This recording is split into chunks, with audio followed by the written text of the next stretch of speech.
Well, Mike, this is maybe BC, if not all of Canada's most famous hot rod. This is the Apache, right? It is, yeah. I mean, this is a renowned machine here. Been around for a long time, this car. Yeah, so since the 50s. Your dad built it, That's right. And he built it in when? In 1953 is when it was first built, and then he started showing it. Probably in about 1954 was the first magazine that he was in Carcraft magazine, 1954. And then did all the show circuits, the LA Roadster shows, a couple of those other magazines. I think there was 3 magazines over its years. Wow. But he used to show it everywhere. I mean, he went to a lot of shows in the day. You probably kind of grew up in this car. I did, yeah, I did, yeah. Well, an interesting thing, what happened back in the late 50s, early 60s is the car caught on fire. Oh, you're kidding? Yeah, so it burnt quite bad. And then Dad kind of put it away, 4 kids, a mortgage. It just got put away for a few years in the garage. Yeah. And then when I was about 14, 15 years old, Dad got the juices going again, pulled the car out, we ripped it apart, and he taught me a lot about cars then. That's when I started really learning about the cars. It's had a few iterations over the years. A lot, yeah. But this was, this car, it's clearly channeled, right? I mean, it's just down.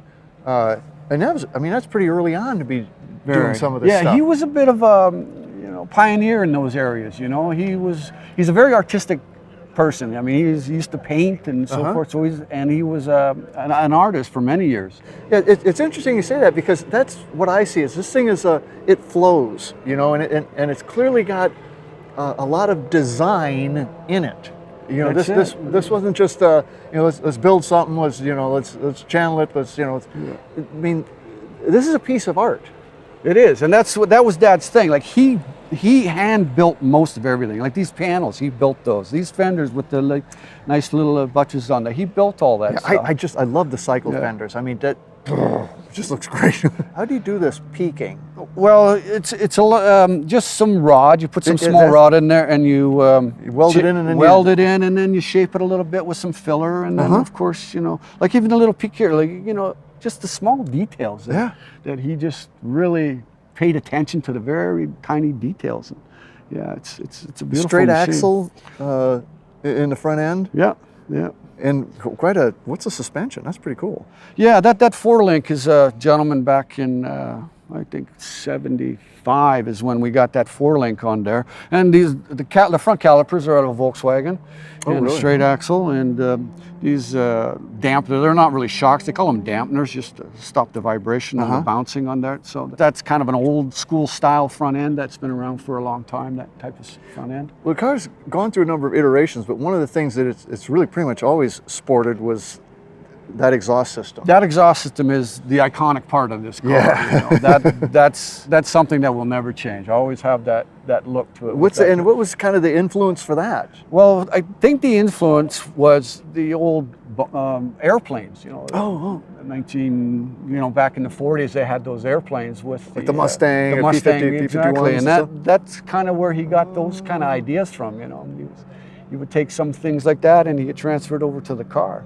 So, Yeah, and I've in different iterations, I mean, it's always had the headers coming out. Always. You didn't always have the pipe coming around, but that's even kind of interesting how they come out and they come around and they end up in the back. Go back in. Yeah. Well, back in the day, they had what they called the Laker pipes. Yeah. I don't know if you're familiar with that. So when we first had the car, Dad's rebuilt it. It had the little caps on the end. Yeah. So it would come out, you have the cap, and then he's changed it up a little bit since then. Well, you really have to bend it around to clear the tire, don't you? Oh, yeah. You bend it around up through the rear end. The exhaust system is kind of tucked up there, hidden away. It's a small car, and you got to try and put a lot of stuff up underneath it. A lot going on under there. A lot going on under there. It didn't always have this blue interior. Originally, it was. Well, back in the day, when he was showing it, it was a white interior with red pinstriping, and so that was kind of the style back then. Then when we rebuilt it back in the late 70s, early 80s, we had a black interior, standard black interior, but it's always had the bench seat, always been a 4-speed, well, 5-speed now. And Dad just wanted to change it. He was tired of black, so he said, you put the blue in there. Well, you can sure see she's dropped over the rails, can't you? I mean, it's been channeled, a good 5-6 inches over the rails just to get it down. You chop, you channel it, get that low look.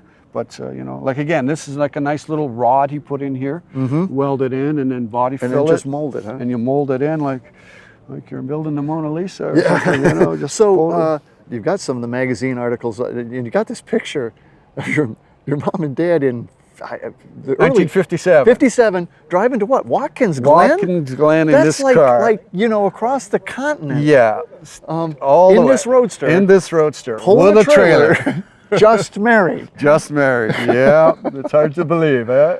and this, you guys did the roadster shows all up and down the West Coast, yeah, and you always drove it there. Always drove it. Always drove it. Up and down. We even LA Roadster Show, down to Yakima was a big run we went to quite a bit. Yeah. Yeah, we put a lot of miles on this vehicle. It's got a lot. You know, and the true rodders do that, but I mean that is facing the elements. You know? Oh yeah. Yes. Yeah. I've had some interesting drives in this thing. You know, I'm sure you have. You get to the end of the line and it's a little bit sunburned, a little bit sore, a little bit blistered, but you know, a few bugs in the teeth. But you're okay, right? But I'm okay because you know you're hot rodding. You're running a 5.0 Ford in there. Yeah, can we take a quick look at it? Yeah, it's a 5-liter Ford Mustang motor. Oh, you know, that looks really good in there. And it's a Ford and a Ford. Yeah, Ford and a respect Ford. That. Father was quite adamant about Fords and Chevys belong in Chevys. Well, it fits really well in there, surprisingly. Yeah, I mean, did you have to...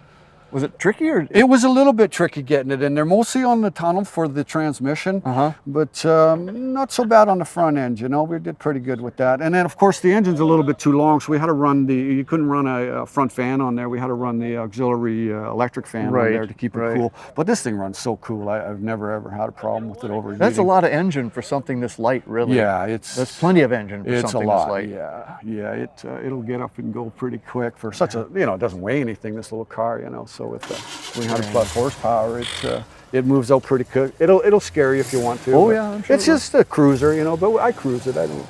But I mean, what a piece of history. It is a real piece of history. You know, this car's been recognized as BC's most historic hot rod.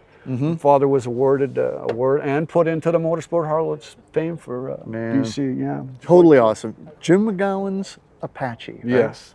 Well-known car. Thanks a lot, man. What a car. Thank you, Dennis. Much appreciated.